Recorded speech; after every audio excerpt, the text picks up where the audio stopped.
आता पाहूया मुंबई आणि पुण्यातल्या टॉप 9 बातम्या।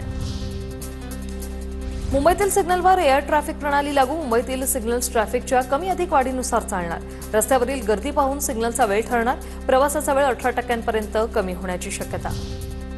संजय गांधी राष्ट्रीय उद्यानातील ठाणे परिसरात धनुष्यबाणाने शिकार करण्यात आलेले एक माकड जखमी अवस्थेत आढळलं। RAWW बचाव पथकाने उपचार केल्यानं या माकडाचे प्राण वाचलेत। मुंबईत यावर्षीच्या पावसाळ्यात पाणी उपसण्यासाठी 547 पंप। येणाऱ्या पावसाळ्यात मुंबईत पाणी तुंबल्यास पाणी उपसण्यासाठी 547 पंप बसवण्यात येणार। पर्जन्य जलवाहिन्यांची कामं मुंबईत सर्वत्र सुरू असूनही पंपांची संख्या मात्र वाढत असल्याबद्दल आश्चर्य व्यक्त। अंबरनाथ पालिकेच्या आवारात छत्रपती शिवरायांचा सिंहासनारूढ पुतळा बसवा। शिवसेनेचे नगरसेवक सुभाष साळुंखे यांची मागणी। उन्हाळी सुट्ट्यांसाठी पुण्यातून 450 जादा एसटी बस धावणार।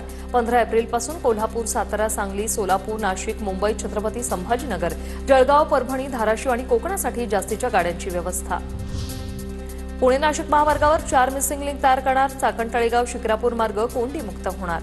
चाकणची वाहतूक कोंडी फोडण्यासाठी पुणे महानगर प्रदेश विकास प्राधिकरणाचा निर्णय। पुणे नागपूर आणि मुंबई नागपूर विशेष रेल्वेगाड्या सुरू होणार। उन्हाळी सुट्ट्यांमध्ये प्रवाशांची वाढती गर्दी लक्षात घेता मध्य रेल्वेचा हा निर्णय। पुणे शहर पोलीस शिपाई भरती प्रक्रियेत लेखी परीक्षेचं आयोजन। पात्र उमेदवारांनी प्रवेशपत्र आणि रंगीत छायाचित्र घेऊन हजर राहण्याचे पुणे शहर पोलिसांचं आवाहन। 20,000 उमेदवारांची 6 परीक्षा केंद्रावर परीक्षा घेतली जाईल।